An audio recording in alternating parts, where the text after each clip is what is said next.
শেখ হাসিনা আজকে পালিয়ে যেতে বাধ্য হয়েছে কেন? সে যদি কম অত্যাচার করতো তাহলে পালাতো না। তার মধ্যে অপরাধ বোধ এবং পাপ বোধ কাজ করেছে। ও তো নিজে জানে আমি কাকে কাকে গুম করেছি, কাকে কাকে ক্রস ফায়ার দিয়েছি, কাকে কাকে অন্যায় করেছি, এটা তো সে জানে।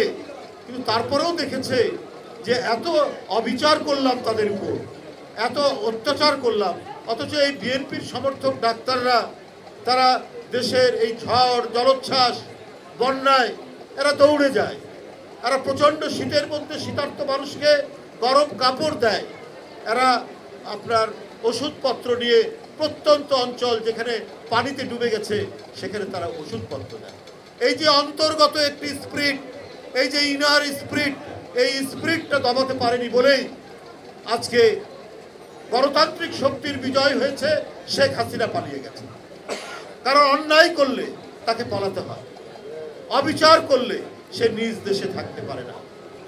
এইটা আজকে যারা সচিব হয়েছেন তাদের কিন্তু কোনো অবদান নেই। যারা স্বাস্থ্যমন্ত্রী হয়েছেন তাদের কিন্তু কোনো অবদান নেই। অবদান যারা নিজের জীবনকে উৎসর্গ করেছেন জুলাই আগস্টে এবং তার আগে বিএনপি যে আন্দোলনের পটভূমি রচনা করেছিল, সেই পটভূমিতে যাদের জীবন গেছে, যারা হারিয়ে গেছে, ইলিয়াস আলী, আপনার হুমায়ুন আহমেদ পারভেজ, সাইফুল ইসলাম, হিরু, জাকির এবং জনিরা যারা রক্তাক্ত ঘটনার শিকার হয়েছে, ক্রস ফায়ারের শিকার হয়েছে, এদের অবদান। এটা হেলথ সেক্রেটারির অবদান নয়, এটা আজকের যে হেলথ উপদেষ্টা তার অবদান নয়।